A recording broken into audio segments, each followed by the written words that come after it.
Hello, my name is Beth Pratt, and I am doing a phone interview with Jenny Kogan of Anja Massage. She lives in Bellingham, Washington, and she was nice enough to do this interview with me. So, welcome, Jen. And so, tell me a little bit about your history and your business. Well, my name is Jen Kogan, and I have had a massage business for about Mm-hmm. 5 years now. Yeah. Prior to that, I worked in marketing. I did that for about 10 years, so I have a lot of experience with that.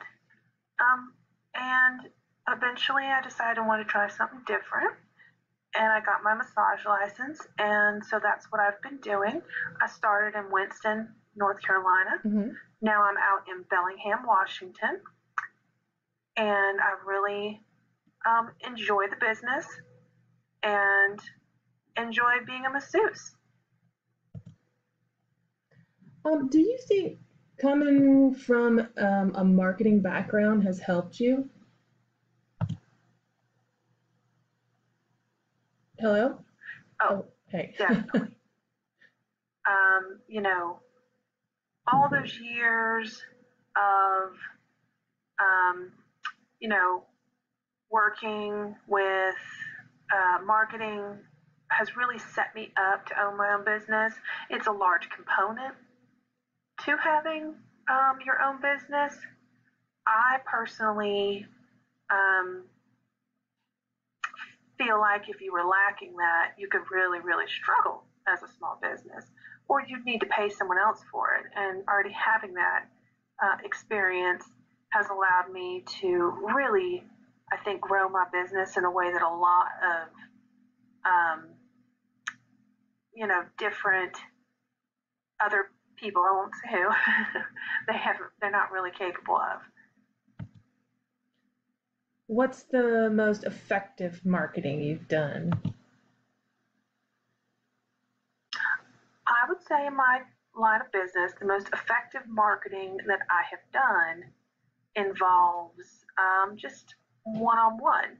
I set up a stand at the farmer's market where I do massage, and I'll do, a 10-minute massage for $20. And it's a great opportunity. I'm sorry, not 20, a 20-minute massage for $10. And it gives me a great opportunity to kind of sell myself at that point. Um, I get to know the people, Yeah. gives me an opportunity to give them a card. Mm-hmm. They also can get a discounted massage for their free first time past that. And I honestly have had a wonderful return rate on that. And it's a very small fee to be part of the farmers market. I've also done a lot of street festivals uh, in my local town and done the same thing, set up my tent, set up my chair. And it's been a very fruitful way to engage the community and get my name out there, show what I can do, and people tend to, come back. I know you said you did Groupon. What did you think? Um, Groupon is very interesting. When I first moved to Bellingham, it was sort of the quickest and best way to get clients in the door.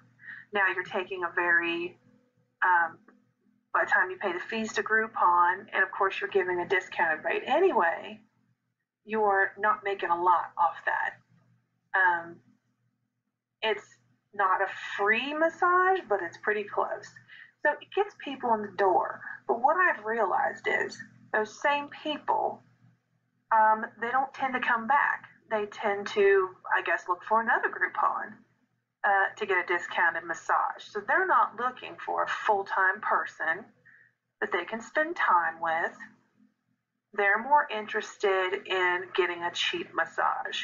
So ultimately, I think when you first move somewhere or you were first building your business, that might be a good way to go about it.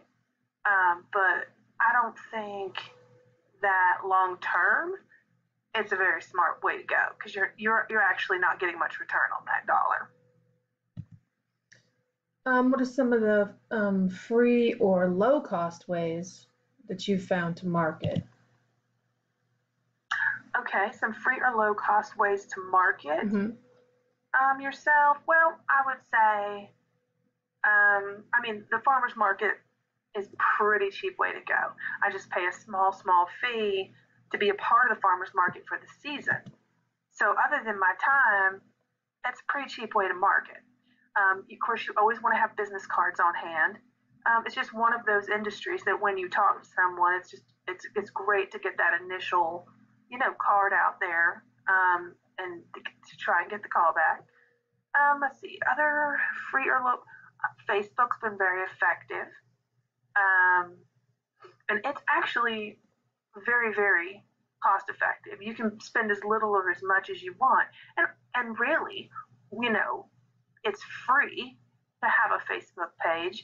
And if people, you know, become your, follow you, which you can get your clients to do, then, you're in a fantastic position. You could put out as much or as little content as you want to just keep them engaged. And you can put specials out there and everything else.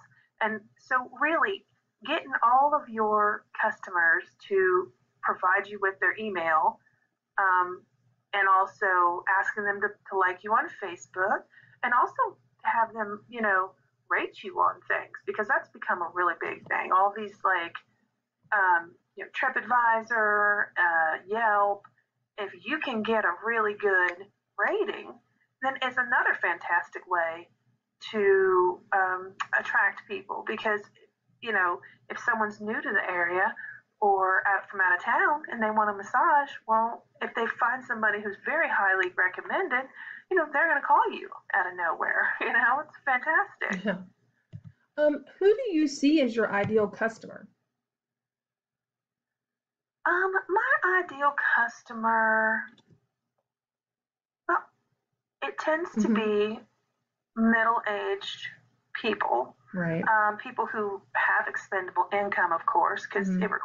this is not a necessary thing, but it's a fantastic thing if you have the money to do. Sure. Healthful people, people who care about their health, tend to be the kind of people who come. So you're talking about men and women. I'd say between the ages of, say, 40 and 60, generally have active lifestyles, are focused on their health, their nutrition. That's why the farmers market's a really great place to go, because it's the same type of people. Um, and so, yeah, I would definitely say that's my ideal customer. Have you found a way to direct market to them? Yes, as I said, the farmers market is a great way to direct market to them.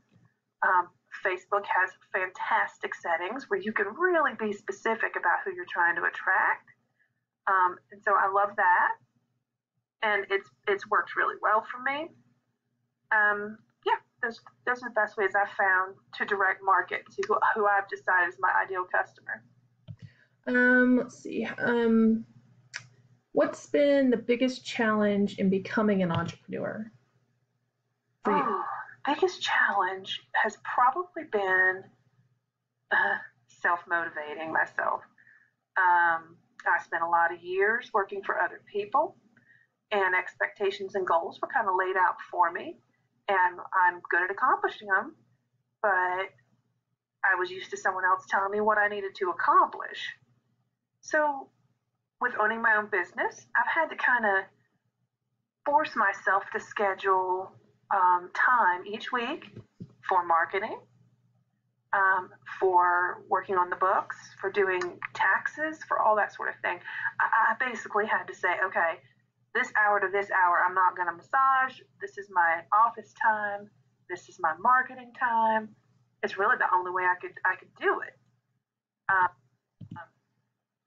yeah, because prior to that, I was having trouble. I was realizing I was going a week or two without really focusing on my message and what I wanted to do and how was I going to grow my business, and I was talking to myself about these things. So yeah, that was definitely hard. Well, how did you? Well, I guess you kind of talked about it a little bit, but how did you overcome the motivation Well, issue? I overcame my motivation issues by forcing myself, like I said, to schedule time, Right. being real with myself. You know, you have to be real with the fact that you're lacking in something, Mm-hmm. and that it's not going to get done by someone else. You're the It's a only hard one. person working in there. You're the only one who's responsible for really everything, Sure. every aspect of your business. And that's Mm-hmm. when you've been in a corporate environment where everything's very segmented and everybody has their own particular job. Mm-hmm. um, it's hard to realize that suddenly you're responsible for everything. Yeah. Nobody else is doing anything, you know. What's your favorite thing about being an entrepreneur? My favorite part about being an entrepreneur, um, I like the independence. Oh yeah. I like making my own schedule. Or if I need to take a week off, I can take a week off. I like knowing that the harder I work, the more I personally benefit from that. Right. When you work in a corporate environment, if you work an extra 10 hours a week, it's just a drop in the big corporate bucket. But if you do it for yourself, you're going to make more money. You're going to see more growth. There's a direct correlation between your work and your work ethic and your own personal success. So I really appreciate that. And yeah, that's one of my favorite things about being an entrepreneur. Right. Okay. Have you ever thought about growing your business? Yeah, I thought about growing my business.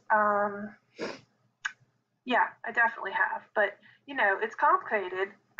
I've thought about what if I did a spa, and I brought in a girl who does skin, and I brought in, somebody who focuses on yoga, and we just had essentially like a wellness center.